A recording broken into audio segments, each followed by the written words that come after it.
Pablo Picasso, famoso pintor cubista, nunca conseguiu entender o número 7. Dizia que era o nariz do tio de ponta cabeça. Quem é o pai do Mickey Mouse? Correto, o Walt Disney. Perturbado com as letras, deu vida aos desenhos animados. Neil Diamond, cantor famoso, afogou suas vergonhas em suas canções. Agatha Christie, famosa escritora de mistérios. Imagina uma escritora que não conseguia escrever quando criança? Mas por que assim de repente estou contando-lhes isso? Para mostrar que entre nós existem essas pedras preciosas que desafiam os caminhos do mundo, pois podiam olhá-los com olhos diferentes. Seu pensamento era distinto e nem todos os entendiam. Eles enfrentaram oposições. E ainda assim, eles venceram. E o mundo ficou maravilhado. Vamos dedicar a aula de hoje a esses famosos prodígios. Vamos lembrar deles e ir lá fora para criar algo diferente, com o que quer que possam encontrar. Pedras, palitos, galhos, lixo. Vamos ao lago. Ishan, espere. Rajan, vá em frente. Sabia que há um nome que eu não disse?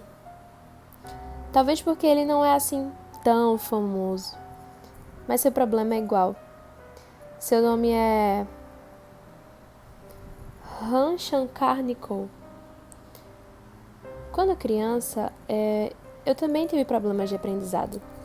Meu pai nunca me entendeu. Ele pensava que eu estava sendo travesso e inventando desculpas para não estudar. Ele havia me rotulado. O que pode um idiota ou um tonto conseguir? E bem, eu estou aqui. Se você conseguiu identificar de onde nós retiramos esse trecho, com certeza você assistiu Como Estrelas na Terra. E vamos falar sobre isso. Como Estrelas na Terra é um comovente drama indiano de 2007. É dirigido por Aamir Khan, que narra a trajetória de Ishan, um jovem estudante que enfrenta dificuldades na escola por conta da dislexia e é frequentemente incompreendido por professores e familiares. Esse trecho anterior é de um professor excepcional que aparece aí na vida de Ishan. O filme se inicia com a imagem de uma professora lendo as notas dos alunos da sua turma. Ela aparece como figura central da imagem, enquanto ao fundo percebemos números, sinais e letras que variam rapidamente entre si, representando de forma gráfica a incompreensão do conteúdo escolar por Ishan. A professora, volta e meia, fala uma nota baixa de algum aluno, inclusive a de Ishan. Nesse momento, a professora passa a ser fundo da imagem e sobre ela surge, em primeiro plano, a palavra fracasso, representando graficamente a atribuição da nota como uma medida quantitativa do sucesso, demonstrando a perspectiva fatalista e opressiva da teoria pedagógica mantida na escola. De repente, o fundo confuso torna-se figura e intensifica-se, demonstrando total deslocamento e incompreensão de Ishan naquele ambiente. Após isto, fazendo um contraponto, aquela imagem surge, a figura de Ishan concentrada sobre um lago, entretido com alguns peixes, momento que é interrompido bruscamente pelo motorista do ônibus, irritado com o atraso de Ishan, demonstrando a relação de incompatibilidade da maneira de Ishan enxergar o mundo e as cobranças sociais do mundo moderno. Acaba que os meios de comunicação verbal, não verbal, simbólico e paralinguístico desempenham papéis cruciais na modelagem das interações em grupos. Cada um desses meios contribui de maneira única para a forma como as pessoas se comunicam e interpretam as mensagens, umas das outras em contextos grupais. A comunicação verbal, por exemplo, envolve o uso de palavras faladas ou escritas para transmitir mensagens. Ela desempenha um papel fundamental na clareza das informações e na transmissão de ideias e pensamentos. Percebemos no início do filme que Ishan é um garoto introspectivo que não consegue se expressar verbalmente, e isso cria uma dificuldade de comunicação entre ele e sua família. Podemos perceber essa dificuldade quando Ishan acaba entrando em uma briga com uma criança de sua vizinhança devido a suas dificuldades de cognição motora, e quando questionado pelos seus atos, ele se vê incapaz de se defender ou até explicar suas ações. Embora a dificuldade de expressão escrita de Ishan decorra diretamente de sua dificuldade de aprendizagem decorrente da dislexia, sua dificuldade de se comunicar oralmente decorre de uma repressão emocional.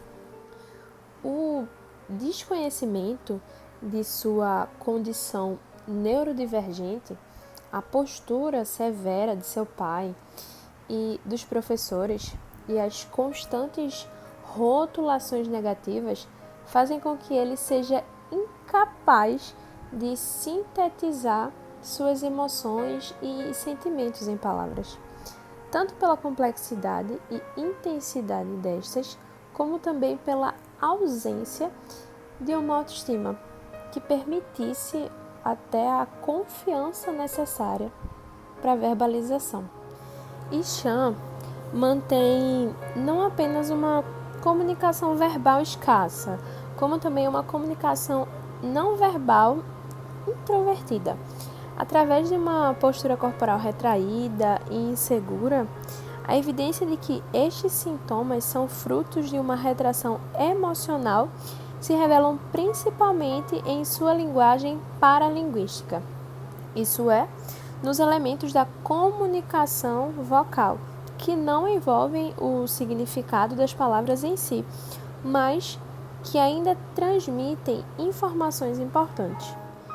Quando Ishan se vê em uma situação de alta carga emocional, é comum vê-lo gritar e reagir com agressividade, como quando é acusado pelo menino com quem brigou.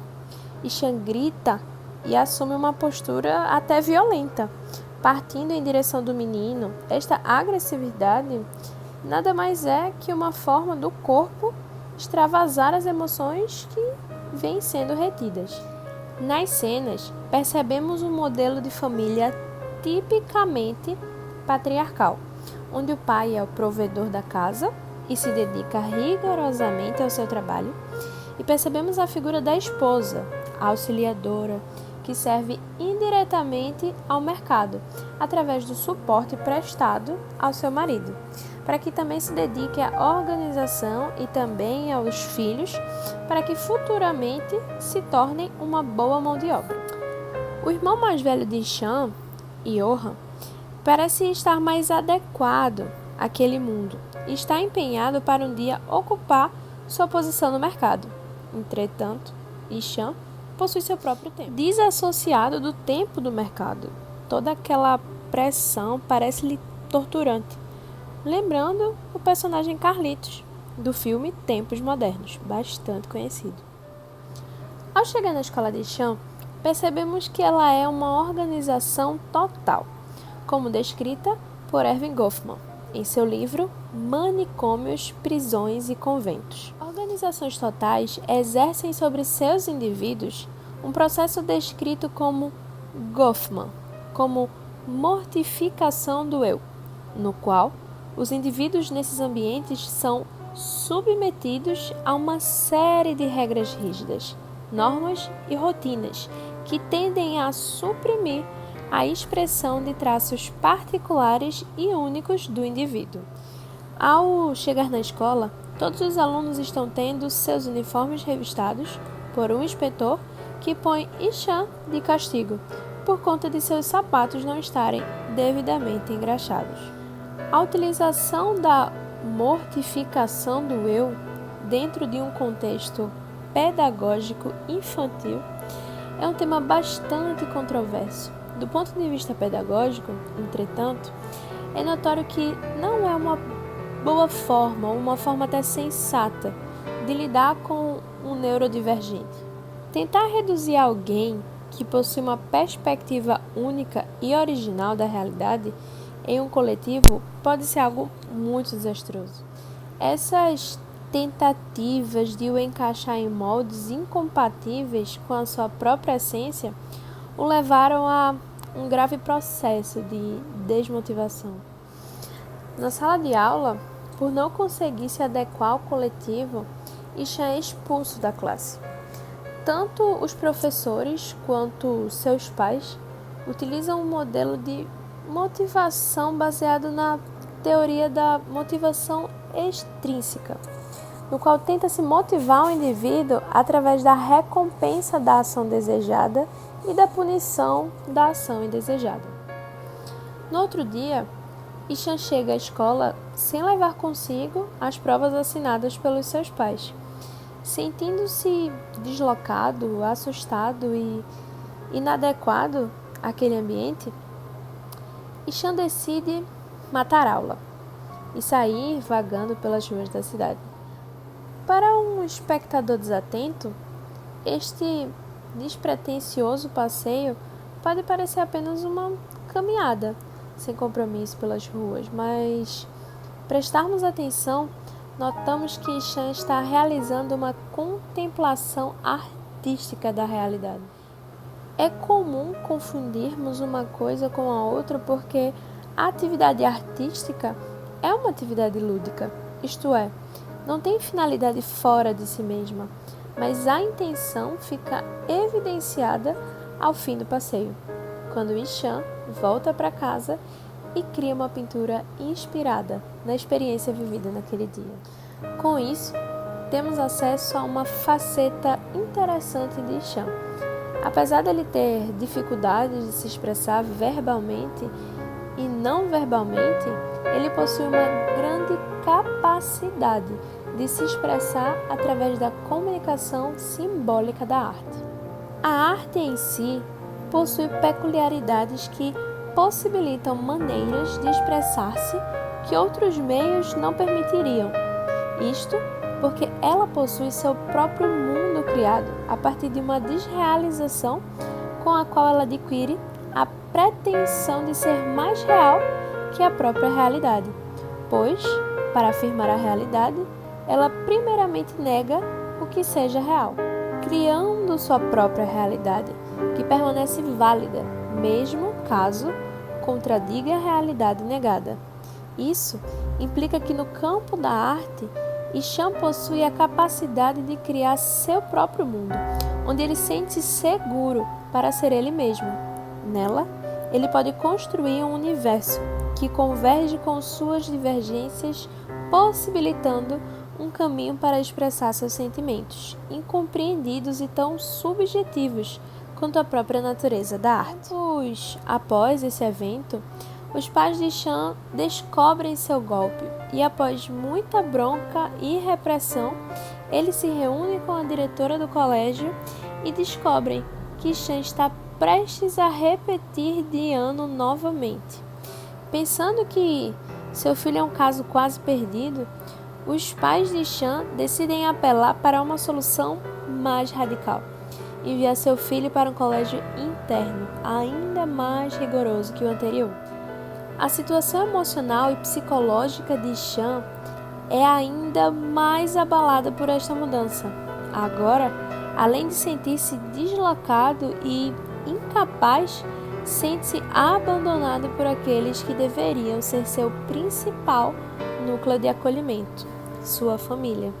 Isto fica expresso em um desenho animado que ele faz de sua família, onde a animação mostra ele sendo separado de seus pais e entristecendo-se bastante. No colégio, nenhum professor leva em consideração ou se interessa em suas particularidades. Até seu professor de artes censura qualquer tipo de pensamento original.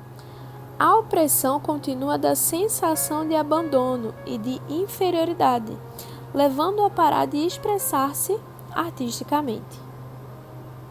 Entretanto, uma mudança ocorre na escola. Ocorre uma troca de professores e Ram Shankar torna-se o novo professor de artes do colégio. Shankar é um professor substituto que possui experiência com neurodivergência, tanto profissionalmente como pessoalmente, além de possuir uma visão mais aberta e inclusa sobre arte, diferentemente de seu antecessor. Shankar chega na sala de aula cantando e dançando e, depois disso, dá abertura para que as crianças possam se expressar criativamente através de desenhos. Porém, logo percebe que Chan está retraído e não deseja participar da aula. Shankar logo se vê preocupado com Chan e passa a investigar as razões do problema. Apesar de Shankar ser criticado e taxado pelos seus colegas por ser um professor muito moderninho, que estaria inventando moda, ele não se deixa abater e segue investigando as razões por trás dos comportamentos de Chan. Consultando os históricos de atividade dos alunos, o professor percebe que Chan constantemente confunde letras semelhantes, troca o sentido de orientação das letras e confunde palavras com fonéticas parecidas, constantemente, levando-o a achar que Chan provavelmente possuía dislexia.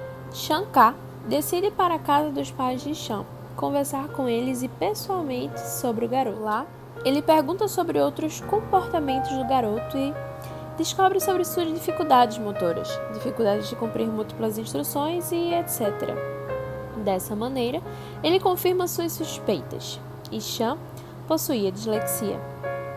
Mas Shankar se vê surpreso ao ter contato com os desenhos e pinturas do menino. Percebe através disso que ele possui um grande talento artístico, o que o deixa mais indignado ao perceber que os pais acabaram destruindo a autoestima do menino através de rotulações e preconceitos. Ao não reconhecerem as habilidades do seu filho e rotular suas dificuldades com indisciplina, eles não apenas excluíram Chan, como também fizeram ele encarnar seus rótulos, agindo de maneira rebelde e indisciplinada. O professor de artes, Ram Shankar, tem um papel crucial no filme e na vida do Chan.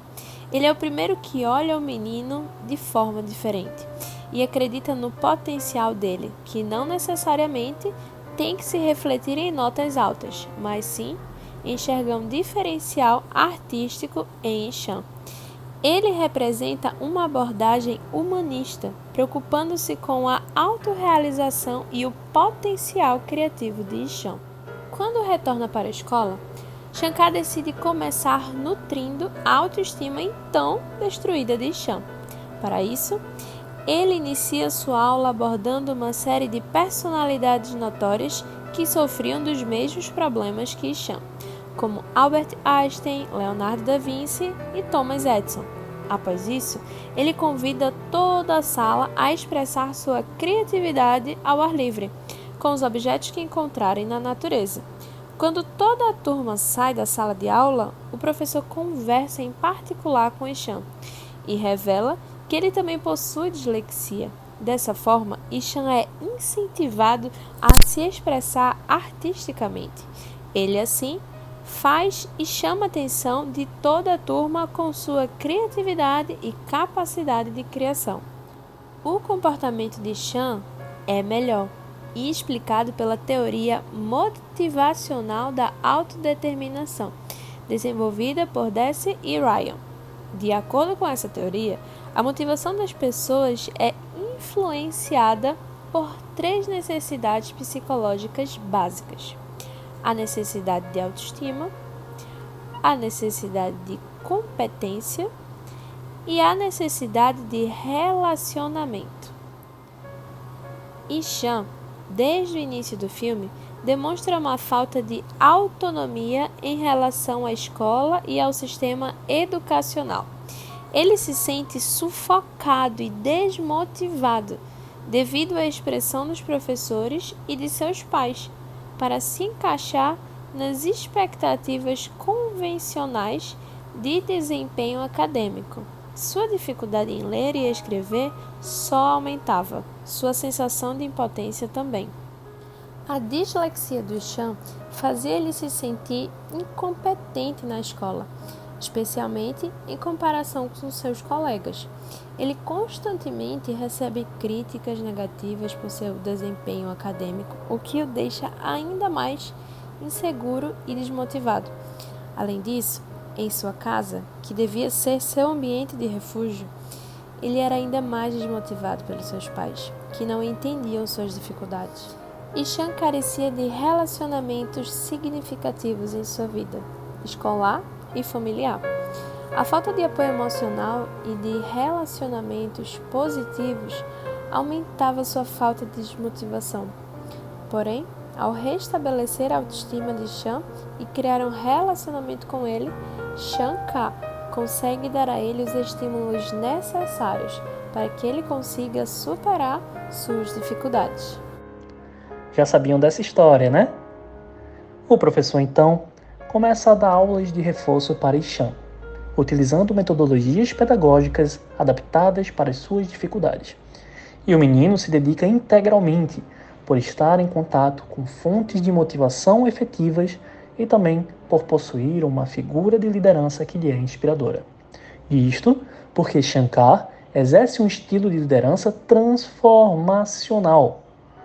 Isso é, um estilo de liderança voltado para o desenvolvimento das aptidões e talentos do liderado. Diferente da liderança transacional, exercida pelo seu pai e pelos outros professores, que se baseia na ameaça da punição. Graças à ajuda de Shankar, Ishan começa a ter progresso nas outras matérias e passa a se enxergar de outra maneira. Já não se vê como um completo fracasso, mas como um indivíduo cheio de potencial, e isso afeta as emoções, sentimentos e vínculos afetivos que o menino mantém. Ele passa a ter uma maior interação social com seus colegas de turma. Os demais professores não apenas começam a enxergá-lo de maneira mais positiva, como passam a valorizar o modelo de ensino de Shankar. Os pais do garoto também substituem o sentimento de frustração por um sentimento de orgulho e aceitação. Já próximo ao fim do ano letivo, Shankar organiza uma competição de pintura entre alunos e professores, onde é promovido toda uma integração do corpo escolar através da arte. O próprio evento em si já é algo bastante interessante, porque nos mostra que não necessitamos abrir mão de nossas individualidades e perspectivas para manter laços de união dentro de uma organização. Ao fim do concurso, 2 pinturas ficam empatadas em primeiro lugar, a de Shankar e a de Ishan. Ishan pintou a si mesmo junto a um lago entre florestas, observando os peixes que ali nadaram. Esta pintura faz uma referência direta à cena inicial do filme, onde Ishan se vê divagando em seu próprio mundo próximo a um pequeno viveiro de peixes.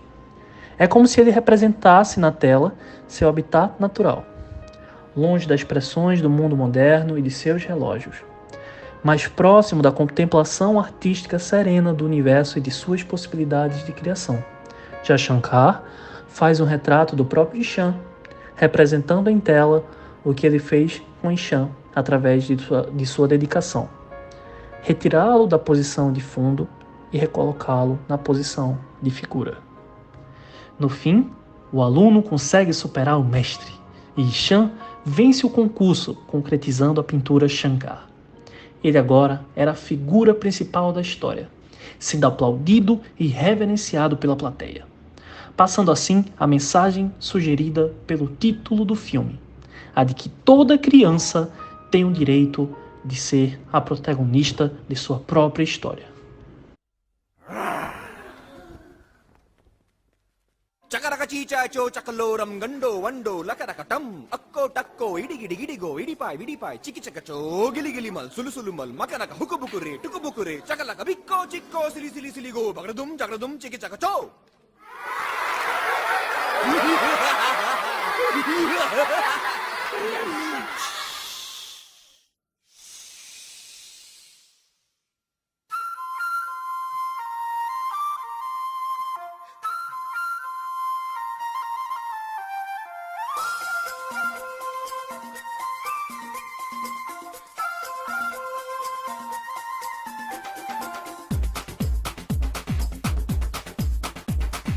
देखो देखो क्या वो पेड़ है चादर ओढ़े या खड़ा कोई हे देखो देखो क्या वो पेड़ है चादर ओढ़े या खड़ा कोई बारिश है या आसमान ने छोड़ दिए हैं नल खुले कहीं हाँ हम जैसे देखे ये जहां है वैसा ही जैसी नजर अपनी खुल के सोचे आओ पंख जरा फैलाओ रंग नए बिखराओ चलो चलो चलो चलो नए ख्वाब बुन ले Nessa história, ouvimos sobre Ixan e Shankar. E aí, já conheceu alguém como Ixan? E já conheceu alguém como Shankar?